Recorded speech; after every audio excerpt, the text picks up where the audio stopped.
I'm Jim Monahan along with Chris Swendeman. 2 minute drill podcast time. Swendeman, it's the fun with numbers edition. Ooh, I like it. All right, let me throw this number at you 36 and 51. Any idea what Hmm. that is? It sounds something along the lines of Jameis Winston's passing abilities. Not exactly. It's his one loss record in the NFL. I was going to say his touchdowns versus interceptions. Yeah, 36 and 51. He spent the last few years as a backup, of course, and now he is QB1 with your New York football Giants, kids. As of today, they still may add somebody in the draft on top of it. Russell Wilson's still lurking out there. Would you put it past them to sign Russell Wilson, let them fight it out in camp, and then bring in, either Cam Ward or Shador Sanders? If they could eat, if either one of them falls to three, could you imagine that mess in camp? What a circus, right? Put a tent over that one. Either way, though, at least it's a move that they made. I don't know how productive Jameis Winston's going to be at this stage of his career. And, you can laugh a little bit at the 36 and 51, but it's better than what they had 24 to 48 hours ago. Absolutely. And they're not dealing with the uncertainty of the circus that is Aaron Rodgers. Yes, exactly. More fun with numbers 24 and 11. You're not going to get Uh, this one. No, I'm not going to get this one. Ryan Stanek, starting pitcher for the Mets against the Yankees today on Monday. He threw 24 pitches in the first inning. He couldn't even get through the first inning because only 11 of them were strikes. Oh, yikes. Yeah. Oh, that 24 hurts my pitches, head. 11 strikes. And when Oh, Carlos Mendoza came to the mound to take him out, he started barking at Mendoza like, "What are you doing? You couldn't hit water if you fell out of a bleeping boat," to quote Crash Davis. clearly was not looking at the scoreboard and seeing his own pitching line because that staff for what their hitters are, it's the exact opposite of pitching. They are just an epic disaster. I mean, when you have Clay Holmes as your number one, I just cringe every time I look at that pitching staff. Like, what Met fan is looking at that going, we got a shot? Well, the offense, I think, will carry them. I really do. It's They a pretty have to. it's a pretty potent lineup, and I don't know. I'm just watching Stanek, and he's throwing. I think he sat 97. He hit 98 a few times, but he couldn't get anything soft over for a strike. So Yeah, no.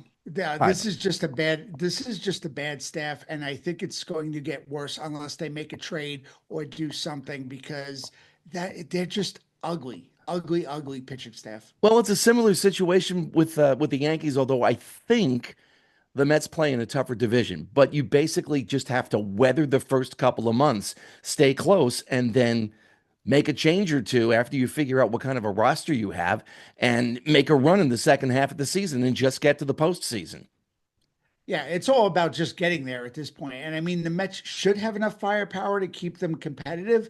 But man, you just look at those 1 through 5, it makes you cringe just going, oh, you couldn't have addressed that maybe even a little bit, taking some of that Soto money and just throwing something at a pitcher. Let's throw a few more numbers at you 22 and 99. And 99 does not refer to Aaron Judge, although these two numbers refer to one of his teammates. Okay. 22 games, 99 plate appearances is what Anthony Volpe had at the AAA level.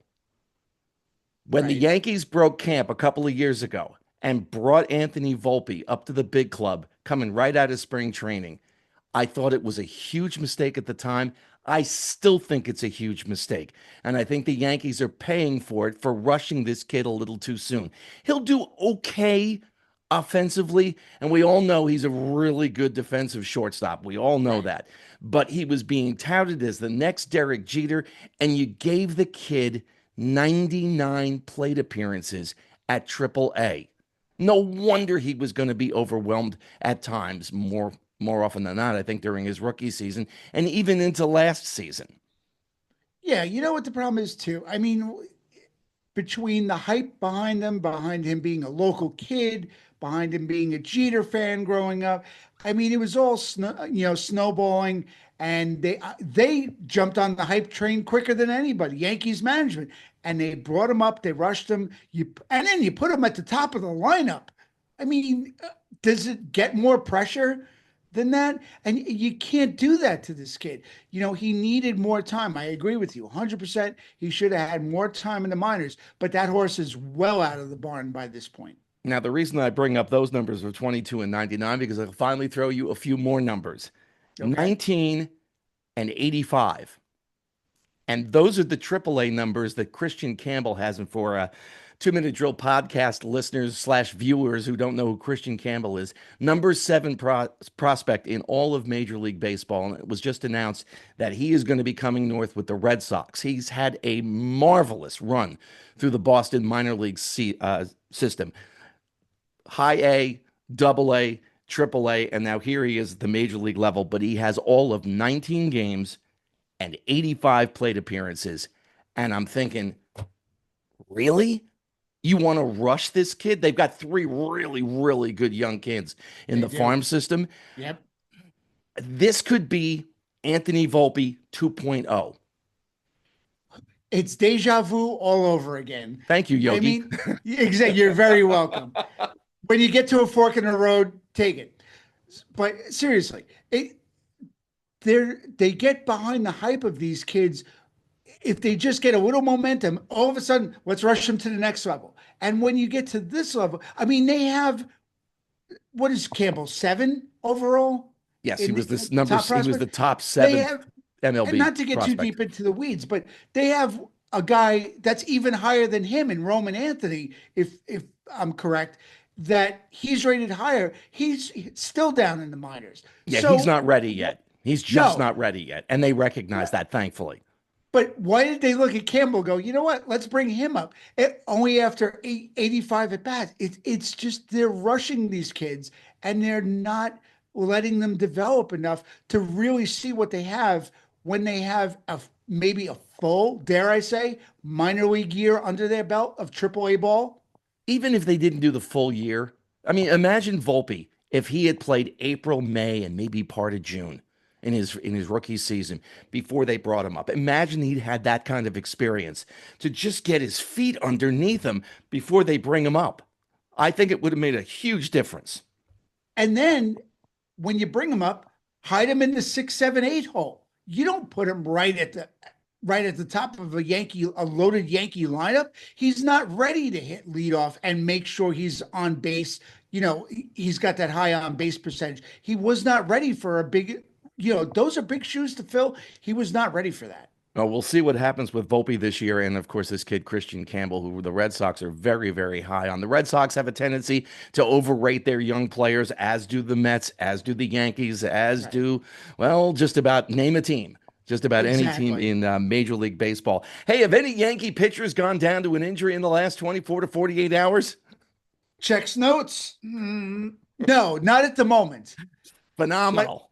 Exactly. We had a good couple days behind us. I will tell you this though, Jim. I have an antidote for the Yankees, and this is why they should put me in the front office right behind Brian Cashman. So I don't know if you saw the news last week, but Joey Gallo got released from the White Sox. I saw that. And as a hitter, if you get released from the White Sox, you probably should reconsider your current career path. But that being said, after his release, he said, you know what? I'm going to try my hand at pitching. Oh, my gosh. Boom!